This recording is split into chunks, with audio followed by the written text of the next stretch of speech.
Huu ni mwezi wa breast cancer awareness. Ni mwezi ambao tunahamasishana juu ya ugonjwa wa saratani ya titi. Hivyo basi niko na daktari mwenyewe wa kansa. Kwanza kwa jina aweze kujitambulisha. Karibu daktari. Asante sana. Kwa majina unaitwa nani? Naam, kwa majina naitwa Bokole Mwalimu. Mimi ni ofisa kitengo cha saratani hapa Kilifi. Saratani ya titi ni nini? Ni ugonjwa kama vile tunavyojua kuna magonjwa kadha wa kadha. Sasa saratani ni ugonjwa ambapo kunakuwa na mabadiliko ya seli. Seli zinakuwa kwa njia ambayo si ya kawaida na zinakuwa kwa haraka na zinatengeneza uvimbe kwenye titi. Na mambo gani ambayo husababisha saratani ya titi? Naam, moja kwa moja kunazo changizo ambazo zinasababisha mtu apate saratani ya titi. Changizo hizi ni kama genetic factors. Kuko na genes ambazo tunaita BRCA1, BRCA2 genes. Hizi ni genes ambazo zinachangia mtu kupata saratani ya kansa. Kwa hivyo kama mwanafamilia ako na hizi genes BRCA1, BRCA2, basi uko na 5 to 10% risk ya kudevelop breast cancer. Pia family history ni changizo ambayo inaweza kupata mtu akapata breast cancer, kwa sababu mwanafamilia either ni mamako, ni dadako, ni nyanyako ama ni babako, kwa sababu saratani ya titi inaweza shika wazee au mama. Basi uko kwa higher risk ya kupata breast cancer. Pia personal history, kama we mwenyewe tayari ulishaugua saratani ya titi siku za nyuma, basi athari yako ya kupata saratani ya ile titi lingine huwa iko juu ukilinganisha na mtu ambaye bado kabisa hajaugua saratani. Ili tujue mtu yuko na ugonjwa wa saratani, dalili zipi ambazo zinaonyesha? Dalili za saratani moja kwa moja ni kwamba titi litakuwa na uvimbe. Kwa hivyo kuna mass itaonekana kwa titi kama imeanza kusonga zaidi, na pia titi linakuwa kubwa kulinganisha na ile titi lingine, litakuwa limekuwa na ukubwa zaidi.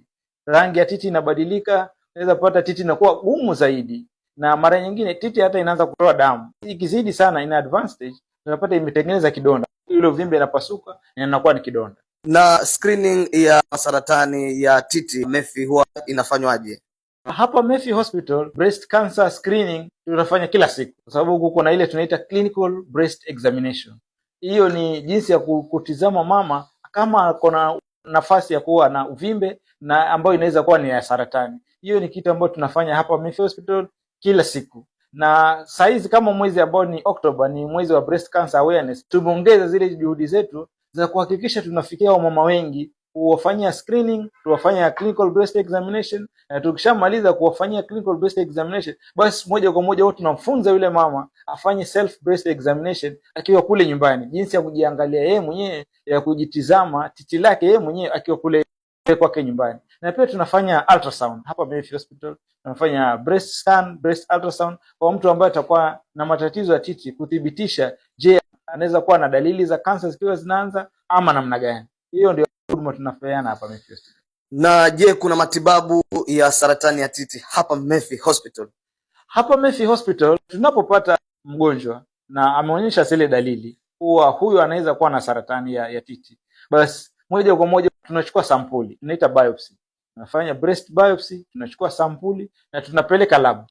So watu wetu wa lab wanatufanyia hiyo na tunapata majibu. Ndani ya wiki moja, wiki mbili, huwa tushapata majibu ya kudhibitisha ni kweli ni saratani au la. Sasa tunapopata majibu kwa ni saratani, tuko na mashine za CT scan hapa MEFI Hospital. Ile CT scan inatusaidia sisi kujua stage ya ugonjwa. Maana mtu anafanyia CT scan ndio unajua ugonjwa uko stage gani. Tuko na surgeons wetu ambao huwa wanatusaidia kufanya surgery kwa zile early stage disease. Yetu ni kuhamasisha jamii na kuwahimiza wajitokeze kwa wingi, kwa sababu mara nyingi sana wagonjwa wakikuja hospitali tunapata breast cancer cases zikiwa stage 3, stage 4.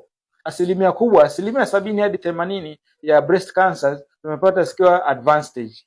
Ile imefika wakati ambao tiba haiwezi, we can't assure cure to our clients. Kwa hivyo hamasisho letu kwa wanajamii ni kwamba jitokeze mapema iwezekanavyo. Mtu akikuja mapema, kama huna dalili, usingoje dalili ionekane. Kama huna dalili na unasikia uko sawa, wewe pitia hospitali, tufanye cancer screening ili tuone vile tunaweza kusaidika mapema.